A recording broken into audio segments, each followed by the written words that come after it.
શ્રી હરિરાયજી મહાપ્રભુજીએ કુલ 100 સાખી પ્રગટ કરેલ છે. તેમાં આજે સાખી ક્રમાંક 10 આવશે.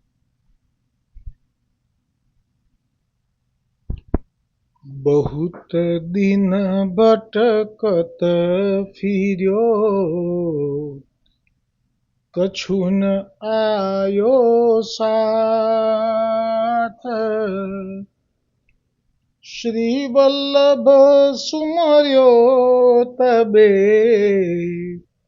पर्यो पदारथ हाथ. श्री वल्लभ पर्यो पदारथ हाथ. बहुत दिन भटकत फिर्यो, कछु न आयो साथ. श्री वल्लभ सुमर्यो तबे, पर्यो पदारथ हाथ. श्री वल्लभ पर्यो पदारथ हाथ. શ્રી હરિરાયજી આ સાખીમાં કહે છે કે શ્રી વલ્લભ બહુત દિન ભટકત ફિર્યો, કછું ન આયો સાથ. આમાં ભાવ છે એ જીવનો ભાવ છે. જીવ એટલે કે વૈષ્ણવ થયો તે પહેલા એ જીવ દશામાં હતો ત્યારે એને દૈવી જીવ હોવા છતાંય આટલું બધું એ ભટક્યો છતાંય કશું એની સાથે ન આવ્યું. એક આ ભાવ થાય. બીજો ભાવ એવો થાય કે બહુ જન્મો સુધી ભટક્યો લીલામાંથી પડ્યા પછી, અને બહુ વખત જન્મ થયા છતાં પણ કશું ન આયો સાથ, એટલે કે કંઈ પણ બીજા જન્મે મારા કામમાં આવે એવું કશું મારી પાસે આવ્યું નહીં. એટલે કે રખડી રખડી થાક્યો, શોધી શીતળ છાયા, પણ મારી પૂંઠે પડી માયા. અને એક આ ભાવ થાય કે ભવરણમાં હી ભટકું, નથી મળતો સુખનો છાંટો. અને પછી કહ્યું કે શ્રી વલ્લભ સુમર્યો તબે, પર્યો પદારથ હાથ. અને જ્યાં શ્રી મહાપ્રભુજી વલ્લભાચાર્યજીનું સ્મરણ કર્યું એટલે કે બ્રહ્મસંબંધ થયો, અને જ્યાં શ્રી વલ્લભનું સ્મરણ કર્યું, બસ એની સાથે તો જે 4 પ્રકારની મુક્તિ મર્યાદામાં કહી છે એનાથી અધિક જે આજે આવ્યું સર્વોત્તમજીમાં નામ વિમુક્તિ દહ, કે જે સાલોક્ય, સારૂપ્ય, સામિપ્ય અને સાયુજ્ય, તેનાથી પણ અધિક એવી મુક્તિનું જે ફલ છે પદાર્થ, પર્યો પદાર્થ હાથ. એટલે કે સાક્ષાત શ્રી ગોવર્ધનનાથજી આપનું મળવું થયું. અને એટલે જ શ્રી વલ્લભ સાખીમાં જીવનો ભાવ પ્રગટ કર્યો છે શ્રી હરિરાયજીએ. કારણ કે આપને પોતાને તો આવો અનુભવ થયો જ નથી. આપ તો સાક્ષાત આચાર્ય બાલકના ઘરમાં જ પ્રગટ થયા છે, ને આપણે તો બાળપણથી જ વલ્લભનું દર્શન કરી લીધું છે. પ્રત્યક્ષ દર્શન પ્રગટ લીલા કરી ગયેલા હતા આપ આસુર વ્યામોહ કાશી હનુમાન ઘાટ જલમાં થઈને, છતાં પણ આપે સ્વયં કોટડીમાં અંધકારને દૂર કરી પ્રકાશમય સ્વરૂપથી દર્શન આપ્યા હતા. એટલે હરિરાયજીના પાસે 2 કૃપાબળ થયા પ્રત્યક્ષમાં. પરોક્ષમાં તો છે જ, પણ પ્રત્યક્ષમાં 2 પ્રમેય થયા. એક તો શ્રી ગુસાઈજીએ આપેલું આપનું ચરવિત તાંબુલ અઘરામૃત, જે કલ્યાણરાયજીએ લીધું અને તે પછી તે જ પધરાવ્યું. અને બીજું મહાપ્રભુજીએ સ્વયં જ્યારે બાળપણમાં આપને કોટડીમાં પૂરી દીધા, કેમ કે આપ વૈષ્ણવોની સાથે હળીમળી જતા, વૈષ્ણવોની સાથે એકમેક થઈ જતા, અને કોઈ કહી ના શકે બધા બેઠા હોય તો કે આમાંથી આચાર્ય બાલક કોણ છે, એવા એક થઈ જતા. અને જેથી આચાર્ય પરંપરામાં જે આજ્ઞા છે એનું ઉલ્લંઘન થવા લાગ્યું. એ ભેદ રહેવો જોઈએ. ભેદ એટલે કે બિંદુ સૃષ્ટિ નાદ સૃષ્ટિનો, પણ એ ભેદ જ આપણે મટાવી દીધો. ને એટલે અપ્રસન્ન થયા અને એટલે એમને કોટડીમાં પૂર્યા અને અંદર આપે જે સ્તોત્ર મને યાદ નથી અત્યારે પણ આપણે કંઈક ખૂબ રડ્યા અને વલ્લભને પોકાર્યા ત્યારે મહાપ્રભુજીએ પ્રગટ થઈ અને આશીર્વાદ આપ્યા અને કલ્યાણરાયજીને પણ આજ્ઞા કરી કે એમનો રોકશો કે ટોકશો નહીં. એમનો ઉદ્ધાર જ વૈષ્ણવો માટેનું પ્રાગટ્ય છે. એમનું પ્રાગટ્ય જ વૈષ્ણવોના ઉદ્ધાર માટે છે.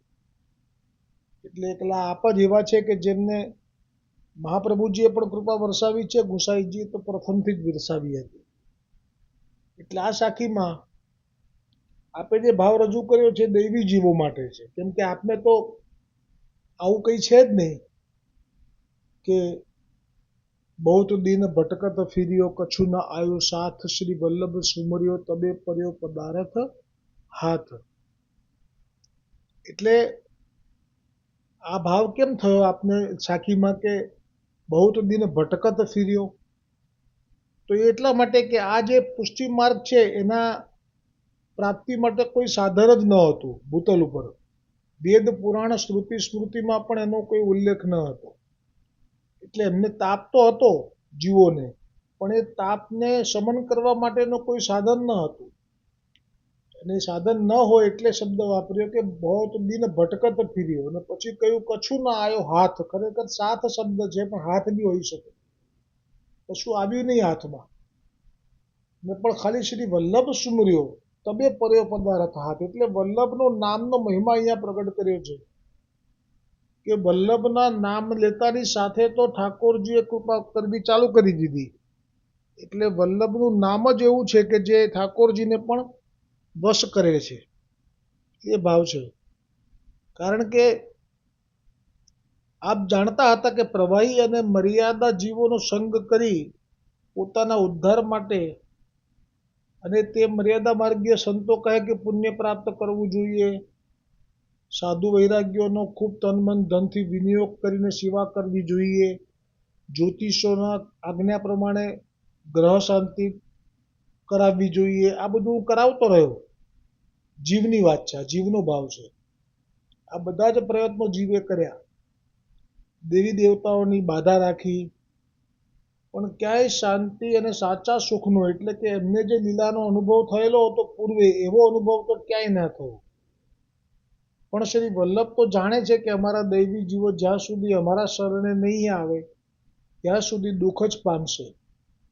તેથી તો વલ્લભે આપે ભૂતલ પર પ્રાગટ્ય લીધું છે અને જે નામ આપનું લે છે અને તત્કાલ પદાર્થ હાથ આવી જાય છે. અને પણ શ્રી વલ્લભ તો જાણે છે કે વલ્લભે કોઈ વૈષ્ણવની કાણીથી બ્રહ્મ સંબંધની પ્રેરણા કરાવીને પણ અનેક જીવોને લીધા છે અને શ્રી વલ્લભ કુલ થકી પણ શરણે લઈ રહ્યા છે. તેથી હવે અમને જ્ઞાન થઈ ગયું છે કે અમારા સાચા ધણી તો શ્રીનાથજી છે. તે લીલામાં અમારી વાટ જોઈ રહ્યા છે. તેથી હવે નિત્ય શ્રી વલ્લભ, શ્રી ગુસાઈજી તથા શ્રી ઠાકોરજીનું કીર્તન, નિત્ય દર્શન, નિત્ય સેવાનો લાભો લઈએ છીએ. આ બધા પદાર્થ છે. પર્યો પદાર્થ હાથ. તો શું પ્રાપ્ત થયું?